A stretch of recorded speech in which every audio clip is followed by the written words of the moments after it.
It's beer o'clock on Real Ale Craft Beer. Today we've got a beer from 8 Sail Brewery and it's a bottle of their Froglet.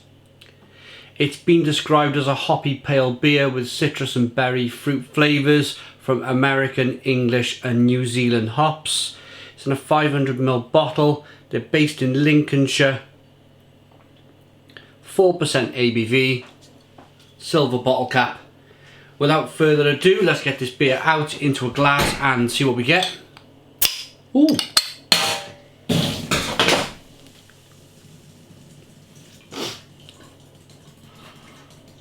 Oh well, it's a lively one, it's still going. Look at the carbonation there going.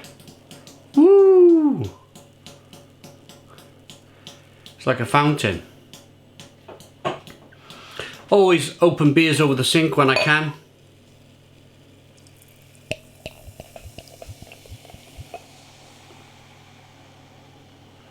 Right, sorted itself out now, calm down a little bit.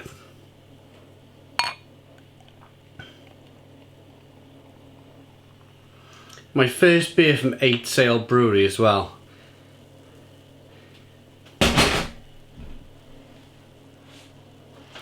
Never mind, it happens, it happens. In my defence of the brewery, they're a real ale brewery. It's unfiltered, unfined, bottle conditioned beer. It's the nature of the game. Although, it's not really nice when it happens, when you have a bit of a spillage like that, but I would rather a little bit of spillage like that and have a pretty decent beer than to drink mass-produced wishy-washy lager. And that's my defence of this particular beer. We're in the game. We're in the real ale game. I'm in the real ale game to review beer. I will say initially now, I'll knock a point off straight away for that bit of a gushing opening at the end rating, but it's the name of the game, it's real ale. A lot of you are probably commenting now in the comments box going, this sort of thing shouldn't happen this day and age and whatnot, but I still put it down to that it's a bottle conditioned beer and a touch of too much of priming sugar or something like that. It's such a fine balance, it's such a fine balance that I'm just going to forget about it and get on with the review.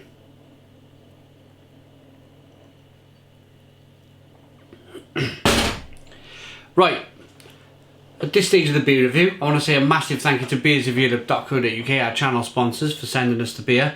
You can hit the link in the description box of this video, which will take you to this beer. If you hit the link, you can buy Froglet straight from Beers of Europe if you live in the UK. So hit the link in the description box of the video. I'm going to get the description of this beer then. We got a 2-finger white head. What a lively looking beer.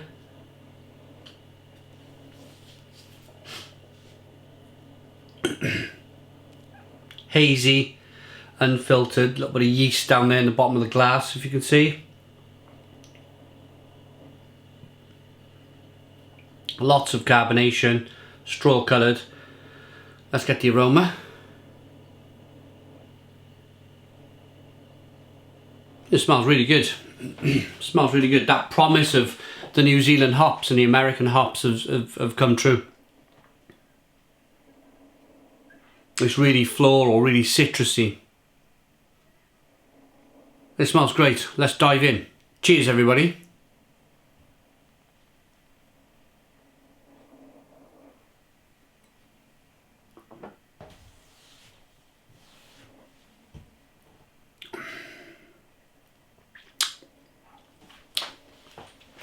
That's lovely. That is lovely. There's a nice mix between the malt and the hops in this beer, and a lovely bitterness on the back end. That's a decent beer. That is a really decent beer.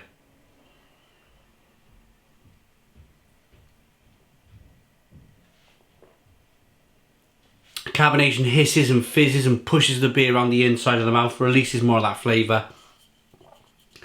Should we see how much of a bottle conditioned beer this is then?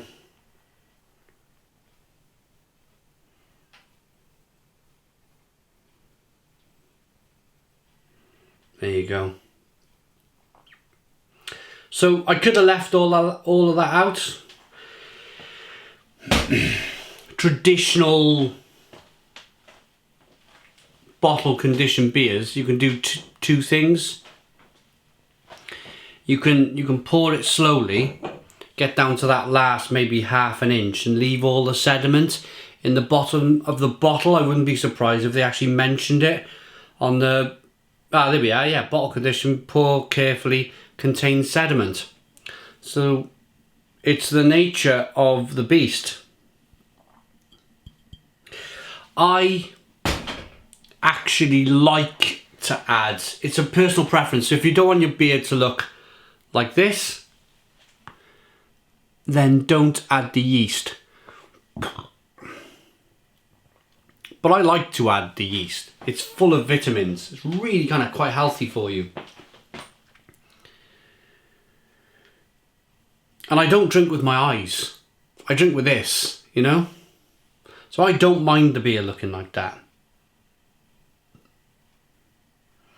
In fact, it's probably added a slightly kind of estery, kind of slightly yeasty flavour. And that's an extra dimension to the beer. That's malt flavour, yeast flavour, and of course hop flavour. So you're actually adding another dimension to the beer. Let's dive in.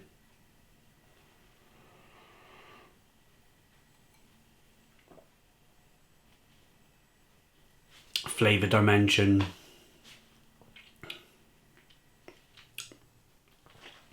It's actually what it's done, and another reason why I do this, if you notice now, if you want to scroll back to the start of the review, you'll see quite a lively beer.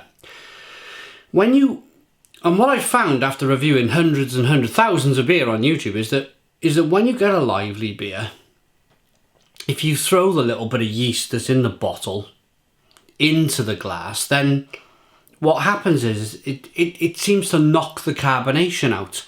Have a look at that now compared to the carbonation we had earlier on with the beer. It's knocked it out completely. It's made the beer more smooth on the mouthfeel.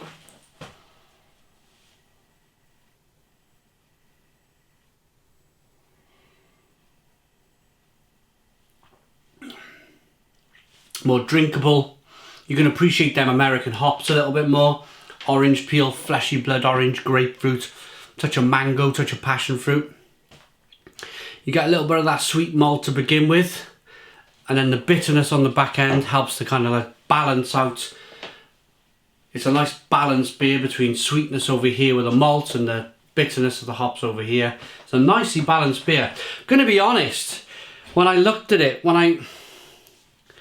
it's traditional kind of real ale in the bottle. Things have changed in terms of branding and marketing. Do I have... right, let's grab some other beers from Beers of Europe. There's two over here.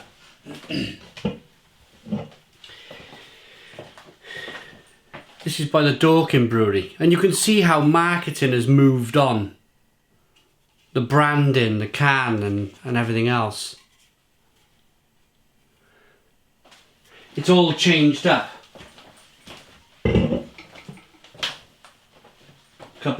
Couple over here from Wild Sky. It's what everybody seems to want these days. But, and I will say but, again, it's one of these situations where, of course, you have to buy the beer with the eye. You have to buy it, you have to trust it, you have to buy it. And I reckon if that was put in a can,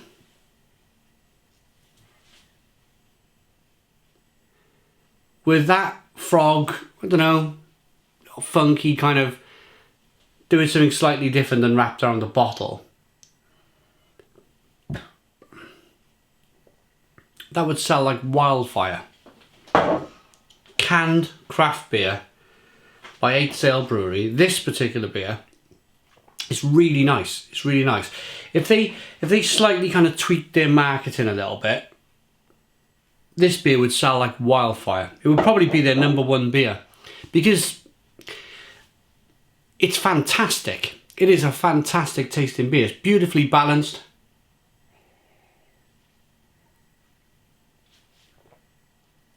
It's got great drinkability, it's really refreshing. Nice bitterness on the back end, nice bit of sweetness to begin with. It's got everything I want for an American style beer. I don't know, maybe I'm wrong. Comment in the comments box, comment. Maybe there's too many cans out there now. Maybe there needs to still be some of this bottled real ale that's still hoppy. Because when I first started reviewing beer 10 years ago, or nearly 11 years ago now, believe it or not, everything was in bottle. Everything was in bottle. Cans were like a 2012, 2013, before they really kind of got in, people kind of like investing in canning machines, and it was really 2013 before the canned craft beer revolution kicked off. And I think it was like your Tall Boy, your 500ml for 440 cans with cloud water. They were your first kind of, they made that jump into cans, and then everybody seemed to follow very, very quickly. Magic Rock did it. Only other brewery that who I've never seen a canned craft beer and they're still bottled is the Colonel Brewery, and they make some of the most amazing beer in the UK, and they still bottle beer. So perhaps this is a topic for conversation in the comments box below. Have a chat. I mean, would you prefer your beer in a bottle like this, or would you prefer it in a can? But anyway, I'm going to rate it.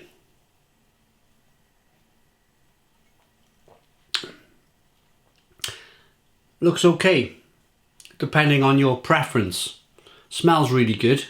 Good lacing on the glass. Tastes wonderful. I'm going to give this beer an 8 out of 10. If it didn't gush all over the place like it did when I first opened it, I would have given it a 9 out of 10. It's an 8 out of 10 from Real Ale Craft Beer. Hope you liked the video. Please put your comments in the comments box. Subscribe to our daily beer and food reviews. Give us a big fat thumbs up. Boom! Cheers.